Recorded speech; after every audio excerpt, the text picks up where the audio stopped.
नमस्कार दोस्तों, एक बार फिर आप सभी का स्वागत है मनोज फिल्मी दुनिया में। बॉलीवुड के ही मैन यानी धर्मेंद्र का 89 साल की उम्र में निधन हो गया। धर्मेंद्र एक ऐसे अभिनेता थे जिन्हें बॉलीवुड के पहले सुपरस्टार राजेश खन्ना और सदी के महानायक अमिताभ बच्चन से भी अदाकारी के मामले में ज्यादा बेअसर माना जाता रहा है। दोस्तों, वीडियो में आगे बढ़ने से पहले प्लीज मेरे चैनल को सब्सक्राइब करके बेल आइकन को जरूर प्रेस कर दीजिएगा। तो चलिए दोस्तों, वीडियो को शुरू करते हैं। फिल्मी पर्दे पर धर्मेंद्र की छवि सबसे अलग है। सिल्वर स्क्रीन पर चलता फिरता, नाचता गाता, धूम मचाता, एकदम मस्त मौला शख्स, जिसकी काया भले ही चट्टानी लगती हो लेकिन दिल के बड़े ही नरम इंसान।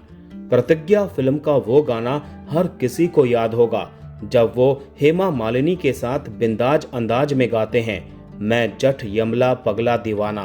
वाकई धर्मेंद्र की पूरी शख्सियत इस गाने की पंक्ति से मेल खाती है। धर्मेंद्र स्वभाव से ही अक्खड़ रहे हैं।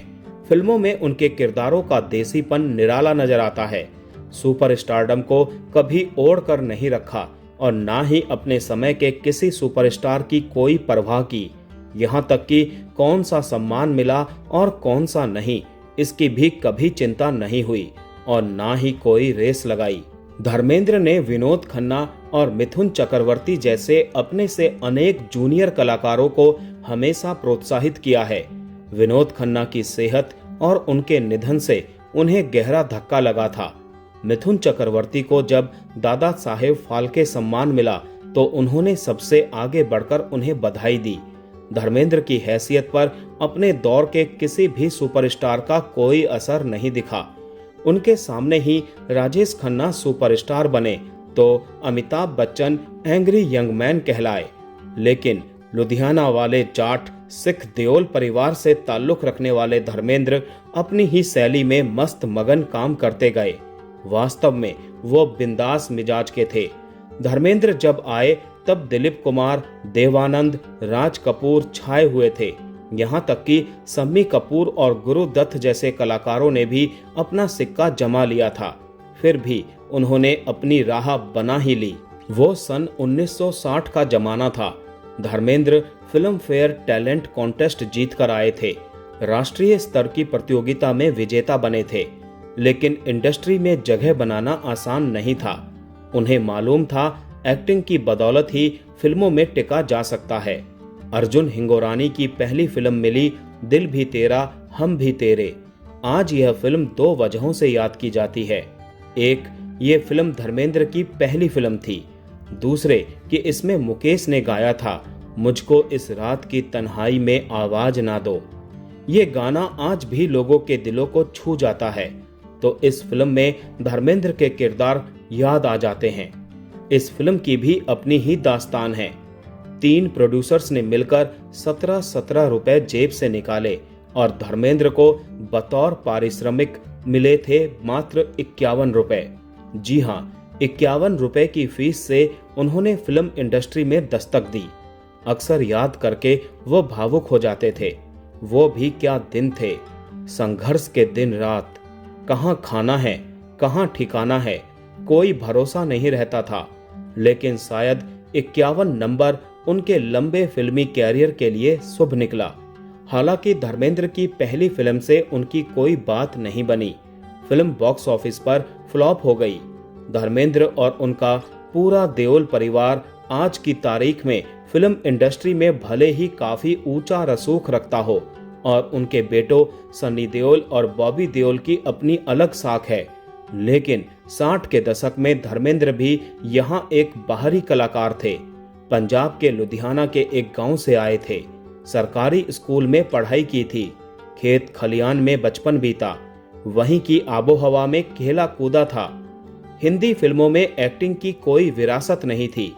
बस फुफेरे भाई पंजाबी फिल्मों के प्रसिद्ध एक्टर डायरेक्टर थे।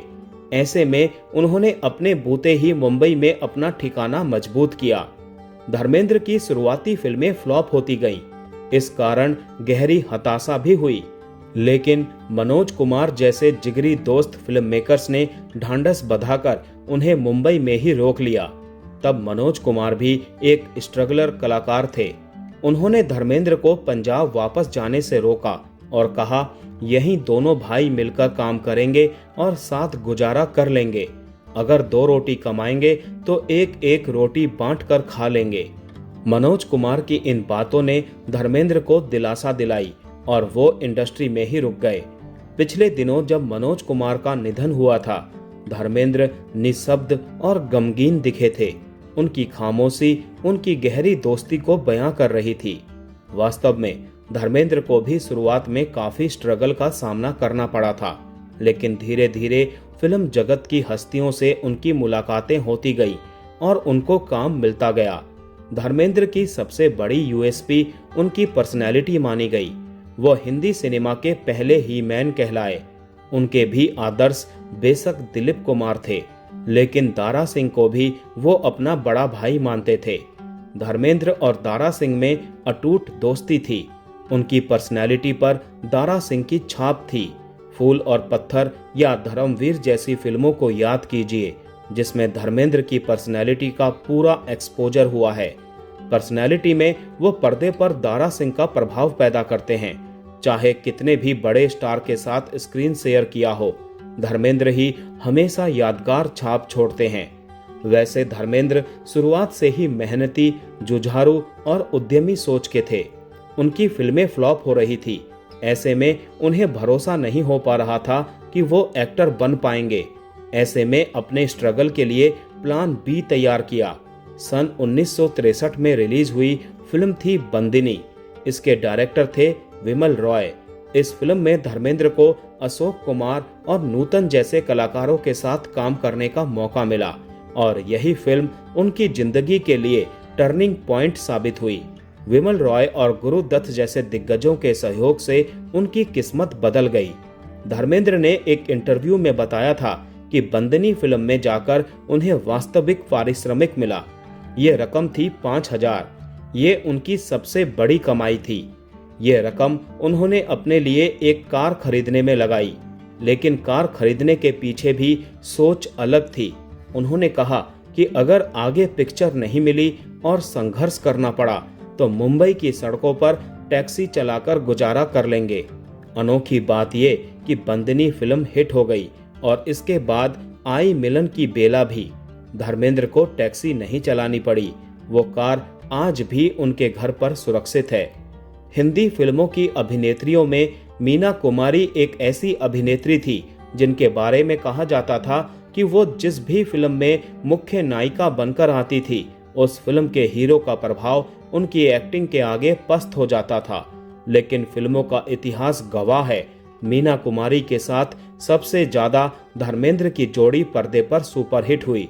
दोनों ने एक साथ 7 फिल्में की और सभी अपने दौर में प्रसिद्ध हुई। मसलन काजल, पूर्णिमा, फूल और पत्थर, मंझली दीदी या चंदन का पालना जैसी फिल्मों में दोनों की हिट जोड़ी को देखा जा सकता है। इससे जुड़े किस्से भी कम नहीं। इन फिल्मों में साथ साथ काम करने के दौरान दोनों के बीच रिश्ते की भी खूब चर्चा हुई है।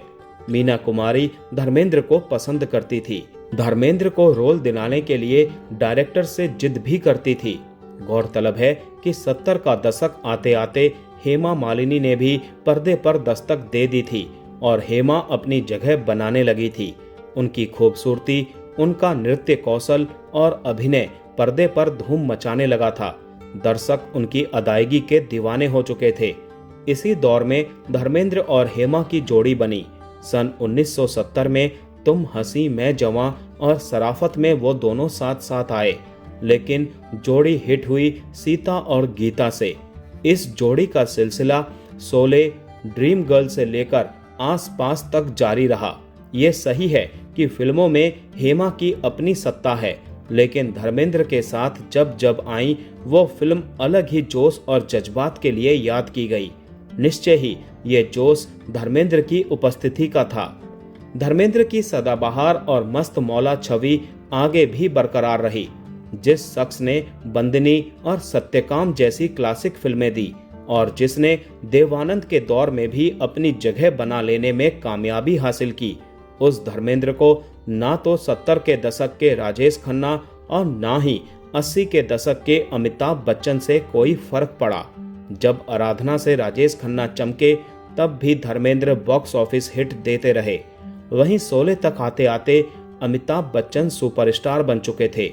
इसके बाद दोनों ने साथ साथ कई फिल्मों में काम भी किया, लेकिन धर्मेंद्र की शख्सियत ही ऐसी थी कि अमिताभ बच्चन के लार्जर देन लाइफ के आगे भी वो हल्के नहीं पड़े।